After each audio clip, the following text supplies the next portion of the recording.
Con su gracia nos marcó, y esto no para darnos licencia de hacer lo que queramos, sino para vivir conforme a lo que Él ha establecido entre Él y su Padre.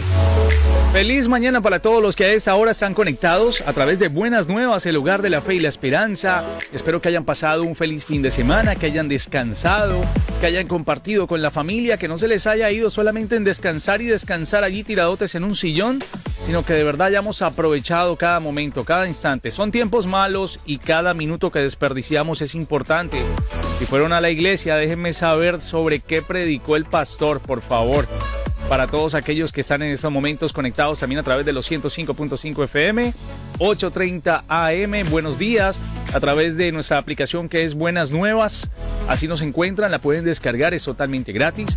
Soy Ali Guzmán junto al pastor Samuel García. Todos los días les decimos muy buenos días en un día mejor. Pastor, buenos días. Buenos días, Ali. Buenos días para todos aquellos que nos están escuchando. Feliz comienzo de semana. Los lunes no tienen buena fama, sí, pero aplicando el Salmo, este es el día que hizo el Señor. Sí. Nos gozaremos y nos alegraremos en Él, aunque el lunes cuesta un poquito más. Así es. Si lo entendemos de esa manera, ya no nos cuesta tanto entender que hoy es cuando hay más filas, hoy es cuando toca pagar algunas cosas, hoy es cuando los compromisos se hacen un poquito más grandes y más largos, porque dijimos el viernes, dejémoslo para el lunes. Sí, así y es. Ya resulta que hoy está acumulado. No procrastine tampoco el hecho de que Dios hoy también le está haciendo un llamado. Hoy Dios le está diciendo: ¿hasta cuándo, fulanito? ¿Hasta cuándo, perenjita? Te estoy esperando. Así que en el nombre de Jesús y en el nombre de todos aquellos que en estos momentos se están preguntando ¿qué va a pasar con mi vida? Hoy Dios trae también una buena palabra para todos ustedes. Y pastor, qué difícil es entender cómo en algunas ocasiones nos preguntamos, ¿soy o no soy cristiano? Sí. ¿Cómo entender si yo de verdad soy un cristiano? Sí, esto es una pregunta que es interesante, ¿no? En el contexto en el que nos movemos hoy en día. La idea de lo que se conoce en teología como la seguridad de la salvación. ¿Cómo yo puedo llegar a esa seguridad en mi vida de que yo sé de que en realidad soy salvo? Y quizás muchas personas a veces batallan con esto en su vida, ¿no? Y la Biblia dice en varias ocasiones, el primero de Juan habla de eso también, que él ha escrito, y dice Juan, estas cosas les he escrito para que crean que tienen vida, sepan que tienen vida eterna, y si creen en el Hijo. El problema es que llegar a la seguridad de la salvación es un proceso. Yo creo que nosotros tenemos una corriente o una manera, ¿no?, de hacer las cosas que a veces yo, no voy a entrar en críticas ni nada por el estilo, pero sí quiero dejar abierta la puerta, ¿no?, para pensar un poquito en que muchas veces nosotros a una persona le hablamos de Cristo, le explicamos todo el Evangelio y le decimos, si haces esta oración de fe, entonces tú eres salvo. Y esta persona hace esta oración de fe y le hacemos creer, o le decimos que esta persona es salva sobre la base de una oración de fe. Como si esa fuera la única fórmula. Sí, y yo creo que ahí hay un problema cuando uno analiza un poquito esto, ¿no? Porque es cierto que la salvación ocurre en una persona instantáneamente, en el momento que el Espíritu Santo viene y te sella con la sangre de Cristo. Tú eres parte de ese cuerpo redimido por Cristo. Y como digo, la regeneración es instantánea, pero el punto de que yo llegue a darme cuenta de que en realidad fui regenerado y salvo se demora un poquito más. Y eso de forzar esa seguridad muchas veces en una persona sobre la base de una oración de fe puede ser problemático en dos sentidos. Primero, puede ser problemático en la persona que no es salva, que hace esta oración en respuesta a una emoción, en respuesta a un problema emocional, y hace creer que es salvo. Nunca lo ha sido, sigue la vida entera viviendo en pecado, pero bueno, él piensa que es salvo porque un día hizo una oración de fe. Y en el caso de la persona que eventualmente llega a ese conocimiento, batalla mucho con el proceso de soy salvo, no soy salvo, por qué si soy salvo hago cosas así y hago esto otro, hasta que eventualmente puede llegar, ¿no?, a esa seguridad. Pero yo creo que hay un problema con eso ahí. Ahora, pastor, el tema de lo que hablamos, ¿no? Muchas veces en las cruzadas que se hacen evangelísticas, en las reuniones, aquella persona que va nueva a la iglesia y que se acerca, se lleva en su corazón el hecho de que ya fui a la iglesia, recibí a Cristo en mi corazón a través de una oración de fe y listo. Sí. No era más lo que había que hacer y hasta ahí para el asunto. Y ahora tengo que ir cada domingo solamente a congregarme y a escuchar palabra. Si está de buenas el pastor, me bautizo y ya, y sigo mi vida como si nada. Qué difícil es entender que el llamarse cristiano tiene una gran responsabilidad hoy en día dentro de las iglesias, dentro de la sociedad, pero hay gente que dice, ¿tú asistes a la iglesia? Sí, yo soy cristiano, porque vas a una iglesia, pero más allá de eso, ¿qué? Exactamente, mira, en el contexto nuestro, donde venimos por lo general del mundo hispano, de un contexto católico, donde nosotros somos católicos cuando nacemos, en algún momento determinado de la vida nos bautizan cuando nos acordamos. Después de eso, en algún momento determinado de la vida hacemos la primera comunión y más nunca vamos a la iglesia.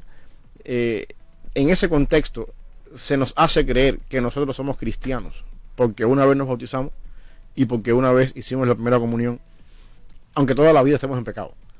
Y entonces esa mentalidad, cuando uno viene al mundo evangélico y yo te digo, mira, Ali, tú tienes que creer en Cristo para ser salvo, te explico todo el evangelio y te hago creer que tú eres salvo sobre la base de una oración de fe que hiciste. Estoy haciendo lo mismo de alguna manera que se hizo contigo cuando pequeño en el contexto católico. Y esa es la parte donde yo veo un problema ahí. La Biblia dice que eventualmente el Espíritu Santo le da testimonio a mi espíritu de que yo soy un hijo de Dios en el proceso de la salvación. Yo llego en algún momento de mi vida a ese conocimiento de que yo soy salvo por la obra del Espíritu Santo obrando en mi espíritu, en mi vida interior. Y yo creo que ese obrar del Espíritu Santo en mi vida está conectado con la forma en la que yo batallo con mis tentaciones, con mis pecados. Cuando yo peco, cómo me duele, cómo corro en arrepentimiento, cómo llego al punto de decir, como decía Pablo en Romanos 7, miserable de mí, ¿quién me librará de este cuerpo de muerte? Entendiendo mi incapacidad, entendiendo mi pecaminosidad. Y eventualmente, poco a poco, yo llego a ese conocimiento de la vida eterna, a esa seguridad de la salvación. Pero yo quiero llamar la atención un poquito hoy en día, ¿no?, a dos cosas en el programa de hoy. Esa seguridad es algo a lo que se llega personalmente a través de la obra del Espíritu Santo con cada persona individualmente y por separado. Cada persona es un caso especial. Y por otro lado, quiero llamar la atención a esa tendencia, ¿no?, que tenemos hoy en día de levanta la mano y eres salvo. Como si la salvación fuera quien quiere y estoy tirando salvación. Sí, sí. Y yo en eso encuentro un problema. Porque muchas veces yo creo más que al hacer eso, de alguna manera u otra estamos fomentando, diríamos, una falsa seguridad sobre una persona que no ha dado el fruto de la salvación. Yo entiendo que, por ejemplo, uno de los precursores de este movimiento en nuestro tiempo fue Billy Graham, que Billy Graham usó mucho el método de predicar en masas, que las personas pasaran al frente y al frente. Después, por supuesto, había una intención con eso. Acuérdate que Billy Graham es una persona internacional, que Billy Graham llegaba a un lugar, a un país, y antes de su llegada ya habían iglesias y pastores y equipos de trabajo esperando la respuesta a esa predicación, y ellos necesitaban tener esas personas físicamente para un seguimiento en la vida cristiana de esas personas. Y en ese sentido yo entiendo esto. No estoy diciendo que Billy Graham hizo mal ni nada por el estilo. Estoy diciendo que el método de trabajo y la forma en la que Billy Graham predicaba requería que otras personas, cuando Billy Graham se fuera de ese lugar, pastores, iglesias, pudieran dar un seguimiento a lo que había hecho Billy Graham. Y eso es una tradición que no solamente empezó con Billy Graham. Hay una línea de predicadores antes de Billy Graham que siguieron ese patrón. Billy Sunday, estoy hablando por ejemplo de Moody en Chicago, estoy hablando de otras personas que Billy Graham siguió, Charles Finney. Toda esta cantidad de predicadores en esa misma línea vinieron con eso del paso al frente, llamado al altar, más para acá, una tarjeta de lléname tus datos, un seguimiento. Todo eso es bueno en el sentido de que nosotros como iglesia queremos tener un seguimiento con esta persona para poder seguir trabajando con ella y poder seguir visitando, seguir explicando el evangelio. Todo eso es bueno. No estoy diciendo que esto no funciona. Lo que estoy diciendo es que hay un problema cuando yo le hago creer a una persona que esa persona es salva porque hizo una oración de fe. Si eso fuera así, entonces la salvación se convierte en un truco de magia. Abracadabra. No tendría sentido de sacrificio, primero esa pelea que hay siempre entre la carne y el espíritu, sino está como a la vuelta de una oración y ya. Exacto, entonces la oración se convierte como lo que hace que el mago diga unas palabras, el truco, y sale el conejo del sombrero. Ahora cadabra, boom, y sale el conejo del sombrero. Entonces yo hago mi oración de fe, boom, y soy salvo. Y entonces yo creo que la salvación es un proceso. Bueno, uno es salvo, como dije, instantáneamente, pero desde que yo soy salvo hasta que tengo la seguridad de mi salvación es un proceso donde yo batallo con cosas en mi vida, empiezo en mi mente, empieza a procesar las verdades del Evangelio. La semana pasada hablábamos de los terrenos de la semilla, donde la semilla cae, y la semilla que entiende, el campo que entiende el Evangelio es el que da fruto, es el que de alguna forma el fruto crece, echa raíces, y uno puede ver esa diferencia. Eso toma tiempo, por eso es que yo creo que en el contexto nuestro de la iglesia, una de las cosas que nosotros tenemos que empezar a implementar un poquito más en el área de nuestro alcance es el hecho de poder ser relacionales con las personas que de alguna forma u otra están en la comunidad de nuestra iglesia, en la periferia, tratando de llegar al Evangelio. Para mí es más efectivo una presentación del Evangelio sobre la base de una amistad. Una persona que yo veo todos los días en el trabajo, un vecino mío con el que yo todos los días me estoy relacionando, una persona que asiste a mi iglesia regularmente, y poco a poco, a medida de nuestra relación, a medida de que la persona se confronta con la palabra, que uno tiene la capacidad de compartir, esta persona eventualmente llega al punto de decir, ok, yo entiendo muchas cosas en mi vida ahora yo sé que soy salvo. Eso es muy diferente a tener a una persona en la iglesia por primera vez, nunca antes en la iglesia, y yo estar predicando en el púlpito y hacer un llamado al altar y hacerle que las personas levanten la mano, hagan una oración de fe y decirle todos ustedes son salvos, y yo más nunca veo a esa persona en mi vida en la iglesia. Esa persona hace su vida en el mundo entero, se pierde en el mundo entero, en pecados como hasta ahora ha vivido, pensando que ese momento puntual en su vida donde fue a la iglesia y recibió una palabra y hizo una oración de fe, le dio la entrada a la salvación. Pastor, esto tiene también un peso relevante sobre el pastor, ¿no? O sobre la persona que está en ese momento dándole a entender a ese chico, a esa chica nueva que acaba de llegar a la iglesia, y decirle que a través de esa oración su vida es salva porque ha recibido a Cristo en su corazón. Sí. Como lo decíamos, como si fuera por arte de magia. Pero no seguir en el acompañamiento del proceso, o no saber qué pasó con esa persona. Es ahí el tema de la gravedad del asunto, y es que la palabra o el rótulo hoy en día de hacerse llamar cristiano, o de poder uno decir soy cristiano porque creo, es ya una frase de cliché, ¿no? Sí. Que se ha vuelto o ha sido más bien utilizada como algo religioso, ¿no? Sí. Como si decir soy cristiano me hace parte de una religión. Sí, y yo creo que en parte de lo que tú decías, ¿no? Déjame primero, antes de responder tu pregunta, yo no creo que hay Dios puede hacer el milagro de que una persona venga a la iglesia por primera vez y nunca antes la conozco, y yo estoy predicando el evangelio y esa persona responde en fe y se hace salvo en ese momento y persevera y sigue avanzando en la vida cristiana. Eso sucede, está bien, pero por lo general son los casos más esporádicos. Con respecto al otro caso, yo creo que es una responsabilidad nuestra, como los que estamos predicando, los que estamos enseñando en el púlpito, pastoreando, entender que yo estoy lanzando la semilla, yendo a la parábola del sembrador, tirando la semilla sobre 100 personas y teniendo la cantidad de estadísticas y porcentajes que Cristo da en la parábola, el 25% de esa semilla es la que va a dar fruto. Yo tengo que pararme en algún momento en mi vida a entender, cuando estoy en el púlpito, solamente de 4, 1 va a dar fruto de lo que estoy diciendo. Y eso es bíblico, ¿no? Es bíblico. Cristo lo usa. Alguna cayó en el camino, una cayó entre espinos, una cayó entre rocas, y la que cayó en el buen terreno. Hay un porcentaje. Si tomamos ese porcentaje, ahora la manera es la siguiente: mientras más yo predique, el porcentaje va a ser más grande, obviamente. Aunque haya más porcentaje de perdidos, el porcentaje de personas que crecen también es grande. Pero yo tengo que tener en cuenta eso. Es un problema, y yo diría más bien es una negligencia de uno como predicador, hacerle creer a una persona que es salvo porque hizo una oración de fe. En la Biblia, de hecho, por cierto, la oración de fe, y esto es algo que muchas personas pueden estar en desacuerdo conmigo, la oración de fe no aparece en la Biblia por ningún lugar. Las personas llegan a la fe. En la Biblia la fe es por el oír, y el oír por la palabra de Dios. Eso no dice el apóstol Pablo cuánto tiempo se demora. Puede ser que sea instantáneo. En Pablo fue instantáneo. De hecho, vamos a suponer que Pablo venía yendo a Damasco, tuvo el encuentro con el Señor y quedó ciego. No sabemos que tuvo 3 días ciego, no sabemos qué pasó en esos 3 días, hasta que Ananías vino y oró por él y recibió la vista. Y eventualmente Pablo vino a ser cristiano. Es un proceso. Yo quiero que entendamos que es un proceso. Y lo que nos da a nosotros la seguridad, como pastores, como creyentes, como líderes de la iglesia, lo que nos da la seguridad de que la persona es salva, es el fruto que esa persona da. El fruto de arrepentimiento que uno puede ver en esa persona. Eso es lo que tú puedes decir de ti mañana.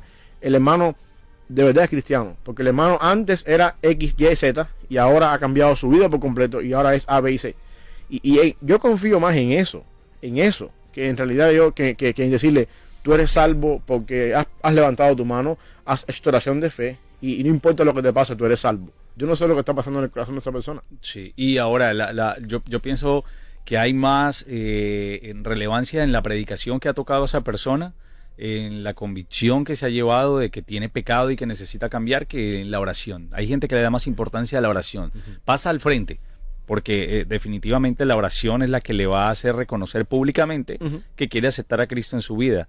Pero si definitivamente pensamos que con la oración la persona se va equipada a pasar otra vez las circunstancias y los problemas, lo que dices, no sabemos cómo viene ese día esa persona y si ese sea el último día de esa persona. Sí. Y suponiendo que no sea el último día de esa persona, lo que sigue después de ese momento, de esa exposición de la persona a la palabra del Señor, lo que sigue es crucial para el crecimiento de esa persona. Es crucial, porque vamos a suponer que esta persona responde en fe y siente este deseo de seguir avanzando. Lo que sigue, esos primeros pasos en la vida cristiana, hacerte entender por qué tú eres pecador, hacerte entender por qué fue necesario que Jesucristo muriera en tu lugar, para que puedas entender quién es Dios, qué cosa es la ira de Dios, qué cosa es la justicia de Dios, qué cosa es el pecado que tú tienes que demanda todas estas cosas. Eso es crucial para el crecimiento en tu vida espiritual, que eventualmente tú vas a empezar a caminar poco a poco, dar pasos pequeños en la vida cristiana y vas a llegar al punto de entender las cosas, de poder de alguna manera desarrollarte mejor en la vida cristiana, empezar a ver una madurez en la vida cristiana. Lo que quiero decir es que aun cuando la persona hace una oración de fe, y si esa oración de fe es genuina y la persona de verdad vino a Cristo por ese medio, aún así esa persona, al igual que una persona que no viene a Cristo pasando al frente y levantando la mano, lo que sigue después de ese momento donde se enfrenta con el Evangelio, con el mensaje del Evangelio, lo que sigue es crucial, al menos ese primer tiempo, donde la persona empieza a conocer, empieza a entender, empieza a quitarse la venda de los ojos y ver la realidad espiritual en la que se encontraba esta persona. Eso es crucial. Y yo diría más, eso es más efectivo de alguna manera u otra que el hacerle creer a una persona, tú eres salvo porque oraste ayer. Y yo creo que nosotros como iglesia, como pastores, debemos ser un poquito más proactivos en ese seguimiento inmediato, ¿no? Que viene en la persona después de su exposición o su primera respuesta al Evangelio. Ese seguimiento inmediato es algo necesario, es algo donde uno tiene que empezar a solidificar esa semilla que cayó en la tierra y empezar a mirar cómo la semilla empieza a brotar y cómo uno puede poco a poco ver esos frutos en la vida de la persona. Y ahora, pastor, el tema también es, a veces se está tan ocupado, o el pastor se está tan ocupado en otras cosas. Hay ministerios, ¿no?, dedicados a ese tema de consolidación y de que de pronto llamemos a la persona, llamemos a esto, pero también el llamado también es a esas personas, ¿no?, a prepararse para poder consolidar verdaderamente a esas personas y poder hacerles un seguimiento genuino de cómo estás, vamos a orar, vamos a visitarte. Todo ese tema es un conjunto de cosas, como guiando prácticamente a una oveja. Tú sabes, las ovejas son el animal como tal, no estoy hablando de las personas, pero la oveja siempre tiende como a irse hacia un lado, no sigue las normas, no porque no quiera, sino porque es su naturaleza, es así. Cuando uno conoce de Dios, uno no sabe qué está bien.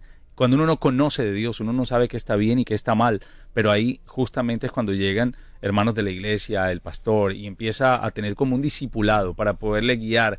Y no es, eso no nos hace cristianos en el momento, sino lo que decías, el cristiano se forma a raíz del testimonio que comienza a dar con el pasar de los meses, del año, y cómo empieza su comportamiento en casa. Tiene que dar una fe de que en realidad algo pasó en su vida. Sí, eso es crucial, ¿no? Yo creo que esa es parte del caminar en la vida cristiana, ¿no? Y uno quiere ver ese fruto. Uno busca al menos yo, ¿no?, como pastor, en personas que estoy discipulando, en personas que estoy tratando de encaminarlos en la vida cristiana, yo espero ver ese fruto. Yo espero ver que después que hemos caminado cierta cantidad de pasos juntos, hemos avanzado ciertos materiales discipulados juntos, yo espero ver un fruto en tu vida. De lo contrario, estoy perdiendo mi tiempo. estoy perdiendo mi tiempo contigo. Y esa es la parte que nosotros como pastores deberíamos enfocarnos en ese sentido, ¿no? Yo creo que sí hace falta y necesario un ministerio, como tú decías, de consolidación, de personas que uno pueda estar al tanto, pero básicamente mi mayor problema es cuando yo le hago creer a una persona que es salvo porque hizo una oración de fe y lo lanzo en las aguas de la congregación como uno más dentro del rebaño. La mejor ilustración para eso es el nacimiento de una persona, nuevo nacimiento. De hecho yo creo que Pablo usa el término nuevo nacimiento con ese propósito. El niño nace, acaba de recién nacido, bien frágil, necesita el cuidado de su mamá, necesita alimentación más seguida, cierta cantidad de visitas al médico con más frecuencia que ya cuando el niño es más grande. Y el médico necesita ver que ese crecimiento a cierta edad, ciertos meses de nacido, tiene que tener tanto peso, tanta longitud de tamaño, tiene que haber un desarrollo en este niño normal, dentro del patrón normal. Si eso no está pasando, algo va mal. Y yo creo que nosotros como iglesia tenemos que hacer lo mismo. A nosotros nos gusta mucho la idea de pararnos en un púlpito, predicar y tirar un mensaje y pensar que ya todo lo demás está hecho. Y se nos olvida entonces que la parte más fundamental de eso es lo que sigue después de eso. Es lo que sigue, ese seguimiento que viene después de eso. Es interesante, Ali, cuando uno va a la palabra del Señor, Dios usa para comparar la relación que existe en el crecimiento de la iglesia y los líderes de la iglesia, usa la relación de pastores con ovejas. Y no usa, que también lo usa en otro momento, para otra cosa, no usa para esa relación la relación entre pescadores y peces. Por ejemplo, cuando uno va a Jesucristo llamando a Pedro en la barca en el lago de Nazaret, de Jerusalén, ahí en el lago de Galilea, Cristo le dice a Pedro: a partir de hoy serás pescador de hombres. Y todo el mundo entiende lo que significaba eso.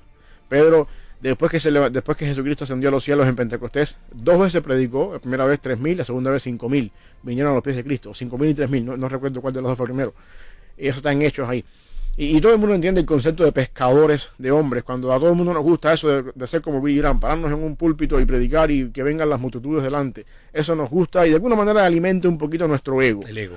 Pero cuando uno va al concepto de lo que es la iglesia, el mismo Pedro, que se le dijo que fuera un pescador de hombres, en sus cartas le escribe a otros pastores y les dice: apacentad la grey del Señor. Cristo usa el término pastor y ovejas con el propósito, y eso no es algo que viene solamente en el Nuevo Testamento, con el propósito de demostrar esa relación que existe entre una persona en la iglesia, el liderazgo pastoral, con la congregación. El Salmo 23 es un pasaje maravilloso en ese sentido. Jehová es mi pastor. Y todo lo que sigue por ahí para allá en el Salmo habla de esa relación pastoral que hay, cómo es que me lleva a delicados pastos, cómo es que me hace descansar, me lleva a aguas de reposo, me hace descansar en delicados pastos, prepara una mesa delante de mí en presencia de mis angustiadores, me da la seguridad de que aunque yo pase por el valle de sombra de muerte, yo no voy a tener ningún problema porque Dios está conmigo. Y al final del día, en su casa moraré por largos días. Eso es una ilustración perfecta de la relación que tiene que haber entre un pastor y su iglesia y su congregación. La iglesia no puede ser el lugar donde yo tengo, mientras más gente, más diezmo, más salario, y por lo tanto vamos a buscar la mayor cantidad de personas posible para aumentar mi bolsillo y mi cuenta de banco. La iglesia es el lugar, ya sea que tenga 10 o que tenga 10.000, el lugar donde yo como pastor estoy nutriendo, modelando esa relación que Dios tiene con su rebaño en esa congregación, en ese rebaño que no es mío, que es el Señor, pero que Dios de alguna manera me ha dado la oportunidad de dirigirlo, guiarlo, educarlo, enseñarlo, corregirlo, usar la vara y el callado, de alguna manera cuando hay que usarlo, y en ese sentido avanzar juntos hasta que todos lleguemos a ese lugar. El rebaño no es mío, el rebaño es del Señor. Las ovejas entran al rebaño por medio de la predicación del evangelio, pero yo no puedo hacerle creer a una cabra que es oveja porque un día fue y porque un día se movió las emociones y le gustó lo que pasó y sigue yendo, y no hay un cambio en la vida, no hay un sometimiento a esa disciplina pastoral, no hay un sometimiento a esa forma en que la iglesia funciona. Y todo eso parte desde el principio en que uno le hace creer a una persona que es lo que nunca ha sido en la vida cristiana. Así es. Vamos también a ustedes a invitarles a que puedan opinar también a través del 901-571-6678. Ahí a través de nuestro WhatsApp pueden enviar un audio, una nota de voz. Pueden también decirnos ustedes qué piensan cuando alguien habla de lo que es ser un verdadero cristiano. ¿Cómo saber si de verdad estoy siendo cristiano? Ya vamos a continuar con este tema. Estás escuchando Un Día Mejor en Buenas Nuevas, el hogar de la fe y la esperanza.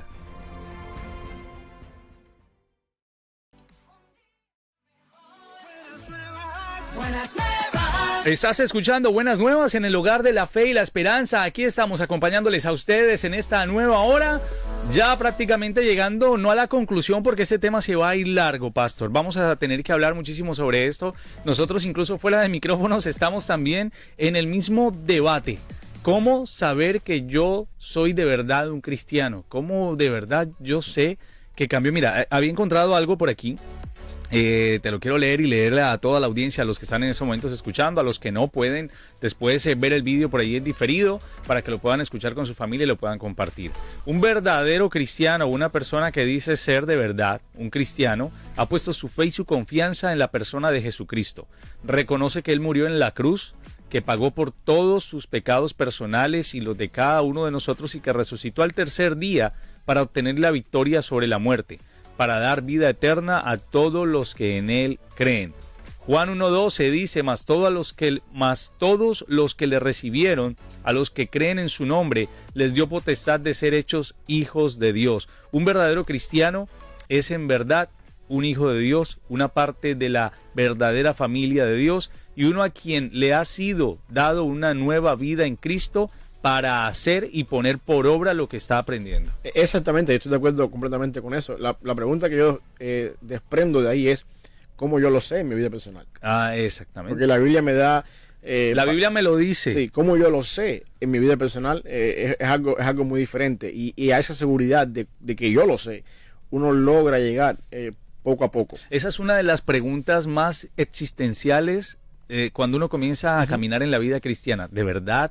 ¿Yo de verdad lo soy? O sea, sí. de verdad sí. Es como la de verdad soy salvo. Sí, exactamente. Que va de la mano. Es la misma, porque ser cristiano es ser salvo, es lo mismo. Y eso desprende, que yo creo que pudiéramos también hablar de esto mañana. ¿Cuándo me bautizo entonces?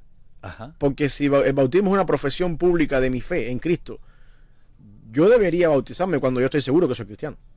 Entonces, ¿cuándo yo me bautismo, obedezco al Señor en el bautismo entonces? Eso sería otra pregunta que pudiéramos de alguna forma mañana hablar un poquito más. Y no me bautizo para un beneficio, no me bautizo para porque sea algo más de la liturgia, porque sea algo más del momento. Exacto, o no me bautizo por la manipulación de personas que necesitan que yo me bautice. Que te bautice. Eso es otra cosa también que tenemos que tener en cuenta con respecto a eso. Pero yo creo, viendo eso, Santiago 2:19 dice que tú crees que Dios es uno. Dice Santiago, haces bien, muy bien, felicidades. La segunda parte del versículo es la que nos pone de patas arriba. Los demonios también creen y tiemblan. Entonces, aquí está la parte importante, porque yo digo, ¿cómo yo sé que de verdad yo soy un hijo de Dios cuando yo veo que mi vida dice una cosa? Yo creo en Cristo, y es la persona que dice, ¿por qué tú eres hijo de Dios? Porque yo creo en Cristo. Que yo creo. Bueno, los demonios creen y son más reverentes que tú, tiemblan. Y saben más Biblia. Y son más teólogos que tú, sí. Tiemblan. Entonces, el hecho de creer no es el único caso o la única forma que me hace a mí saber que soy cristiano. Mira, uno de los libros que yo más he disfrutado en mi vida cristiana ha sido de John Bunyan, El progreso del peregrino. Cada vez que yo leo ese libro, mi alma se refresca con ese libro. Encuentro verdades en ese libro que fortalecen mi fe, y que algún día llegue al cielo vamos a tener una conversación grande con John Bunyan en algún momento determinado con respecto a eso. Pero John Bunyan, viniendo de una teología puritana, ya después que el puritanismo en Inglaterra terminó, John Bunyan viene siendo la generación que sale después de ese puritanismo, y de alguna forma su teología es formada por una teología puritana como John Owen, Richard Baxter y toda esta cantidad de personas que eran muy buenos teólogos en Inglaterra. Escribe El progreso del peregrino, y una de las cosas que John Bunyan ilustra en El progreso del peregrino es esto mismo con respecto a la salvación del ser humano. Cristiano, que es el personaje principal de la historia, pasa por la puerta estrecha en algún momento muy determinado. Esa es la salvación. Cuando llega a la puerta estrecha, Evangelista, que es el que le comparte el evangelio, él le dice, mira, ves aquella luz que está allá, camina para allá y pasa por la puerta estrecha. Cuando llega a la puerta estrecha, que es la salvación, él pasa por la puerta estrecha y se encuentra con una persona ahí en la puerta estrecha que le dice, bueno, y ahora hay un diálogo entre ellos, y la persona le dice al cristiano, aquí te dijeron que aquí y vas a pasar por aquí y te iban a decir lo que tienes que hacer. No es que aquí se terminó el viaje. O sea, la salvación no es el fin del viaje, es el comienzo del viaje. Luego el cristiano empieza a caminar, empieza a batallar con algunas cosas en su vida, y después, al poco tiempo, después que fue salvo, porque la puerta estrecha en la Biblia es sinónimo de la salvación. Después que es salvo, cristiano llega a la cruz. Los pecados de cristiano se caen en la cruz. Los pecados de la carga tan pesada que él tenía en su espalda se cae cuando llega a la cruz. En la cruz es donde le dan a él una ropa nueva, le dan un rollo, el mismo rollo que él presenta cuando llega a la ciudad celestial, cuando muere, al final del viaje. Ahora, la idea es la siguiente. Muchas personas interpretan el proceso del peregrino y piensan que el cristiano fue salvo cuando llegó a la cruz. No, eso no es lo que dice la Biblia. El cristiano es salvo, y tampoco es lo que dice John Bunyan. El cristiano es salvo cuando pasa por la puerta estrecha. Ese momento cuando tú escuchas el evangelio, ya sea que respondas a Dios con una oración de fe, o que ya sea que batalles en tu vida. Y yo creo, déjame hacer un paréntesis aquí, la oración siempre es parte de la salvación, porque en algún momento tú pides perdón por tus pecados. Sí. En algún momento tú vienes a Él, te arrepientes, y eso implica una oración. Con el corazón se cree, pero exacto, con la boca se confiesa. Eso implica una oración. No estoy diciendo que sea del todo. Mi problema es cuando tú haces pensar a la persona que esa oración en sí misma te hizo salvo. Entonces, cristiano es salvo en ese momento. En la cruz lo que sucedió fue la seguridad de la salvación.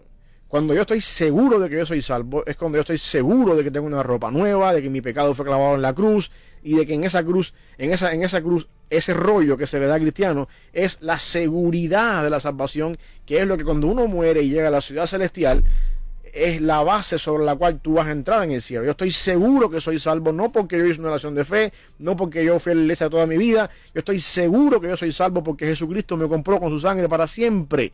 Y la salvación y la compra, la transacción de Cristo en la cruz por mí es eterna.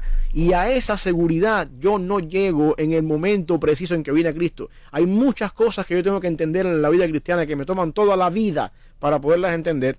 Una de ellas es cómo funciona la salvación en mi vida. Y yo tengo que llegar a esa seguridad por mi cuenta, no porque un pastor me lo hizo creer, cuando a lo mejor ni siquiera nunca fui salvo, porque puede ser que yo sea uno de los terrenos malos, el de los espinos, del camino, o el de las rocas, donde la semilla brotó por un tiempo y se murió, y no pasó más nada. Puede ser que yo sea uno de esos casos, pero me hicieron creer que yo era salvo porque hice una oración de fe. Y eso no es el punto donde yo quiero llegar.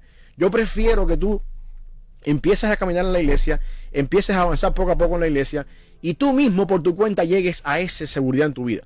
Y eventualmente, por supuesto, como dijimos en el primer tiempo, ese proceso desde el momento que tú llegas a esa seguridad es crucial, porque ahí hay discipulado, ahí hay cosas básicas que vas a aprender que te van a llevar a ese punto. Y otra cosa importante, desde el punto de vista eclesial, en los años que tengo de experiencia en la iglesia y en el ministerio pastoral, o envuelto en el ministerio pastoral, por lo general, la semilla que da fruto es la que menos se nota en esos primeros tiempos. Es la persona que tú lo ves creciendo, o mejor dicho, tú no lo ves creciendo. Es la persona que va a la iglesia, se sienta de atrás, no habla con nadie, escucha el mensaje, canta, se va al grupo pequeño, está en la clase de discipulado, no habla mucho, escucha, se va, y al cabo de los meses empiezas a ver que esa persona levanta la mano en una clase y dice algo, hace una pregunta que tú dices, hey, este hombre no estaba perdiendo el tiempo. Y poco a poco empiezas a ver al cabo del tiempo una persona saliendo con las preguntas que haces, con los comentarios que hace en clase, con la forma en la que ora, importante la manera en la que uno ora. Decía un teólogo que ya pasó la eternidad, decía, si tú quieres saber qué tan fuerte un cristiano es en su vida espiritual, escúchalo cuando ora, la forma en la que se dirige a Dios, todas estas cosas poco a poco van dando un crecimiento en la vida cristiana, en la persona, que uno puede ver esas raíces a largo plazo. Y el problema es el siguiente, que la raíz en la vida cristiana y en los árboles, en las plantas, crece más hacia abajo que lo que se ve afuera de la tierra. Y eso pasa muchas veces en el cristiano también cuando viene a Cristo, cuando es genuino. Tú estás viendo una persona que pasa desapercibido, que te da la mano al entrar y al salir de la iglesia, no habla mucho, está así varios meses, hace lo que tiene que hacer, se bautiza, es parte de la iglesia, está en las actividades, vienen los discipulados, y al cabo del tiempo empiezas a escuchar sus comentarios en clase, sus preguntas en la clase, y tú dices, espérate, aquí Dios está orando. Son aquellos que no se presentan como cristianos, sino que se comportan. Sí, porque exacto. hay gente que le encanta decir, hola, soy fulano de tal y soy cristiano, con un orgullo, pero en sí su testimonio y su manera de vivir no refleja lo mismo. Y por otro lado, te encuentras en el caso opuesto, las personas que tú lo ves que están ahí, que quieren todas las actividades, en todas partes, y gloria a Dios, esto y lo otro, y en cuanto viene una tormenta en la vida, se fueron y tú no los viste más. Entonces, ¿qué pasó con el hermano? Así es. La semilla cae entre espinos. Brota rápido, uno ve rápido el crecimiento, pero no hay raíces, no hay profundidad.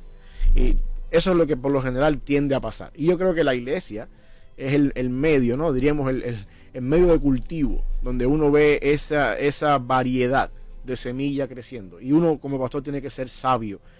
¿Qué está pasando aquí? Acercarte a las personas, tener un equipo pastoral, si tu iglesia es muy grande, donde tú entrenes a ese equipo pastoral a ver las cosas desde este punto de vista y que a través de ese punto de vista empezar a manejar con el rebaño más eficaz que Cristo encontró en su palabra para comparar este tipo de relación es una iglesia con su pastor, es un rebaño con un pastor de ovejas.